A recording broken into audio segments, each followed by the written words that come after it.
Sampurasun wargi-wargi Sunda sadayana tepang dangudeui sareng simkuring tukang rahul dina ieu channel.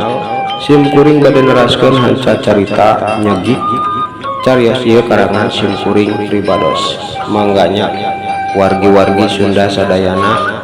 anu teu acan subscribe di subscribe heula nya channelna supados simkuring dina medar cariosna leuwih sumanget deui sareng deui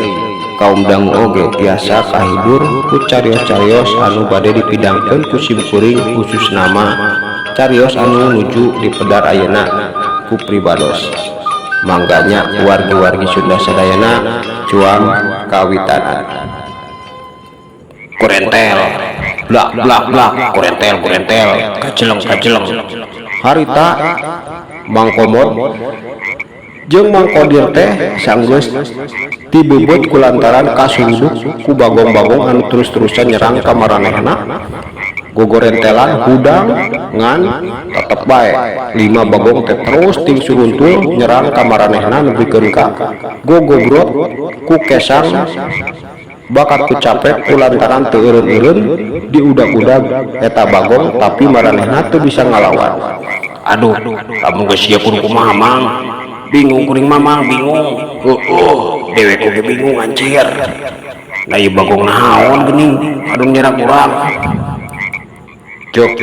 Mang Komod nembalan pananya Mang Kodir anu napasna teh geus ngahegap berat kacida kulantaran terus-terusan nakar tanaga nyingkahan bagong-bagong anu terus nyerang ka maranehna jeung deui teu eureun-eureun seranganna teh terus-terusan ting suruduk sanajan maranehna geus sababaraha kali tiguling jeung ngahembatkeun obor anu hampir pareum tapi bagong teh kawas eueuh kasieun ku seuneu anu ngabebelah dina obor. Aduh, nah ulang teh bakal paeh di tempat ku bagong Mang. Aduh, nah geuningan nasib teh kieu teuing kumaha anak pamajikan kuring atuh teu aku kudu paeh di tempat. Cek Mang Kodir waktu harita nyarita kitu bari tetep bae lulumpatan ka ditu ka dieu sakapung luncatan sukuna teh geus barared kulantaran kena kana eurih jeung jukut anu loba cucukan. Aduh, nyeri jabeg suku teh nyeri sarua dewek oge kitu sarua. Cek Mang Komod ngajawab caritaan Mang Kodir bari teu cicing tetep bae lulumpatan totorolongan ka ditu ka dieu. Us hop urun jig kena barali kula disiksa karunya ieu mah lain musuh urang ieu mah batu urang jeung balik ngadadak kadenge sora aki-aki nyarita kitu bari dibarengan ku 5 bagong teh teu kanyahoan ka mana karelesna geus laleungit dihareupeun Mang Komod jeung Mang Kodir anu masih kene ngahegak bakat ku capek kulantaran lila ngalawan bagong bari jeung maranehna teu bisa nyerang balik. Sora saeta Mang. Aduh, capek di capek. Aduh, saha eta nya? Geuning sora aki-aki saha? Cek Mang Kodir bari ngadeuketan Mang Komod bakat ku sieun punuk dage meuni asa ngawig-ngawigwi ku kacida sieuna. Sahanya tapi untung geuningan sanggeus kadenge sora aki-aki mah bagong teh lalengit atawa eta tukang ngangon nanya berenang bagong-bagong teh boga namuron eta teh boga si Aki tapi di mana si Aki nanya cek Mang Komod nembalan kitu bari muterkeun teutepanana napasna oge sarua kawas Mang Kodir reng hapranjug kesang ngucur minuhan sak kujur awakna ulang kaget ujang ulang kaget tersalah eta teh bagong-bagong Aki inguan Aki ulah heran ya kadieu ujang kadieu Aki mah aya di dieu aya di dieu atuh barang adenge sora aki-aki anu nyalukan jeung nyarita kitu kadenge pisan jelas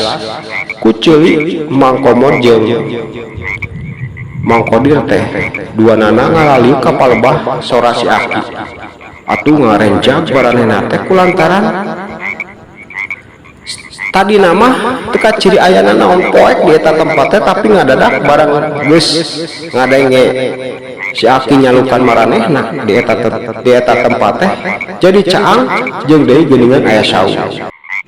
si Aki teh ku maranehna katempo keur ngahareupan cempor leutik anu katebak ku angin kawas arek pareum tapi henteu pareum jeung deui kadenge ku maranehna si Aki teh nyalukan ujang ulah ting harulang kitu ya kadieu lain ujang teh haja hayang neangan pimilikeun ujang datang ka dieu teh ya kadarieu ujang kadieu seg lamun hayang boga milik alus tapi kumaha tekad ujang duaan eta mah ngan Aki bisa nuduhkeun sagala kahayang ujang duaan teh bisa hasil salagi ujang duaan sanggup ngajalankeun sagala rupana angkena sok kadieu ujang kadieu keku Aki diantar ka tempat anu dipikahayang ku ujang duaan harita si Aki teh nyarita kitu bari ngagupayan ngadadak Mang Komod jeung Mang Kodir teh kawas anu katarik teu nyarita teu kieu langsung ngaleumpang muru ka saung anu samemehna mah teu katempo aya saung kulantaran kacida poekna tapi geuningan dina waktu eta mah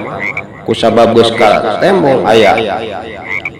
damar leutik jadina teh sagala rupana kaciri harita saenggeus maranehna nepi ka eta saung gek dariuk dihareupeun si Aki anu keur seri leutik bari mencerong kana beungeut maranehna duaan ujang sok nyarita ka Aki saha ngaran ujang duaan teh jeung bener ka dieu teh hayang neangan harta karun lain kitu ujang cek si Aki nya langsung nyarita kitu atuh Mang Komod jeung Mang Kodir teh silih teuteut lantaran kacida bingungna sabab geuningan eta aki-aki teh kawas anu geus nyaho sagala rupana niat maranehna datang ka eta gunung ujang ulah silih teuteut kawas kitu ulah heran sabab Aki mah urang dieu jeung deui meureunana ujang duaan oge apal ieu tempat teh jarang kasabab ku manusia sabab sarieun datang ka ieu tempat teh tapi Aki pasti apal saha bae anu datang asup ka ieu leuweung pasti oge neangan kabeungharan lain kitu ujang si Aki teh nyarita deui bae kawas kitu nyaritana matak bingung keur maranehna duaan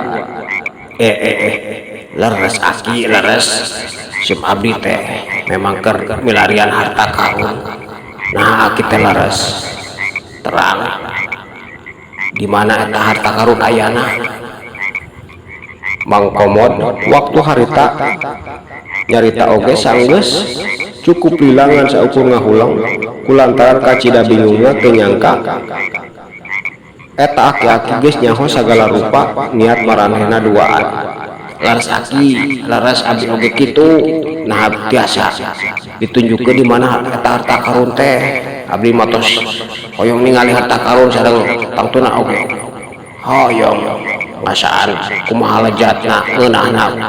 menangkeun harta karun kan bisa beunghar mun lembur teh aki. Mang Qadir oge waktu eta langsung nyarita kitu bari seuri leutik teuing kunaon dina waktu eta maranehna duaan teh jol loba bae kawas lain kakara panggih jeung si Aki. Tenang masalah nu kitu mah gampang aya ngan ceuk Aki oge kumaha kumantung kana milik ujang duaan saha anu wani saha anu nekat saha anu teu sieun tah eta anu bakal meunang. Ayeuna mah sok ngomong heula jawab pananya Aki tadi saha ngaran ujang duaan teh.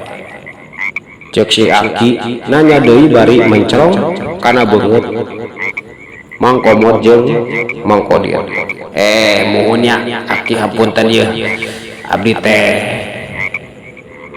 komodo nami mah sareng ieu Qadir rerencangan abdi Aki.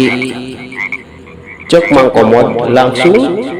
nyaritakeun ngaran manehna jeung ngaran Mang Qadir. Komodo geuningan teh meuni alus pisan kawas anu di pulau Komodo kan ditu aya pulau ditu teh di mananya Pulau Komodo. Nah ujang teh bangsa Komodo kitu. Ceuk si Aki ngaheureuyan dari seuri leutik. Aki mah sok ningkah tapi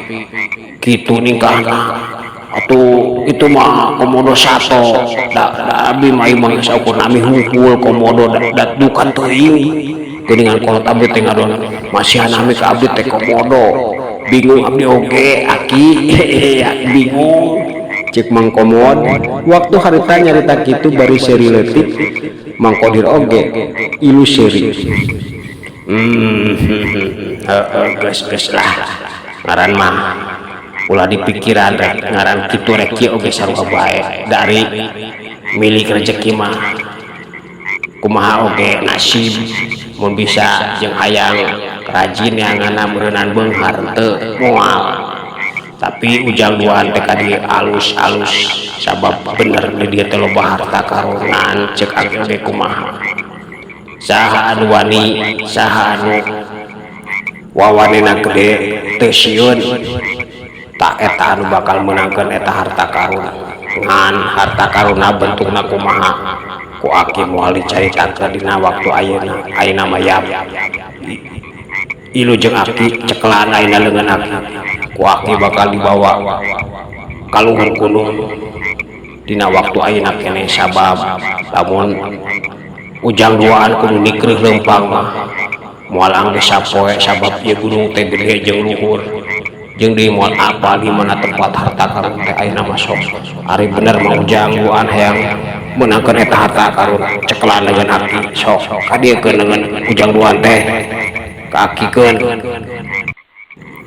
Ceuk si Aki bari nyolodorkeun dua leungeunna teuing aya kakuatan naon anu narik Mang Komod jeung Mang Qadir dina waktu harita teu loba tanya atawa ngomongna naon jol ranggeum maranehna teh nyekelan dua leungeun si Aki.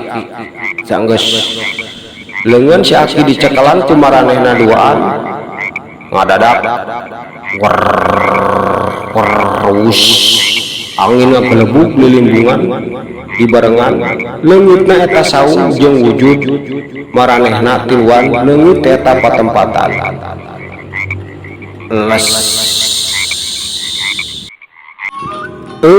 waktosna ka bujang Syekh cag urang kantun dugikeun ka dieu heula cariosna kumahanya kaayaan Mang Komod jeung Mang Qadir teh jeung deui saha eta Aki teh jeung dibawa ka mana maranehna sabenerna dina waktu harita cag ayeuna dicekapkeun dugikeun ka dieu heula cariosna insyaallah kapayuna ku simpuring diteraskeun deui sapunyere pegat simpai paturai patepang deui mangga permios.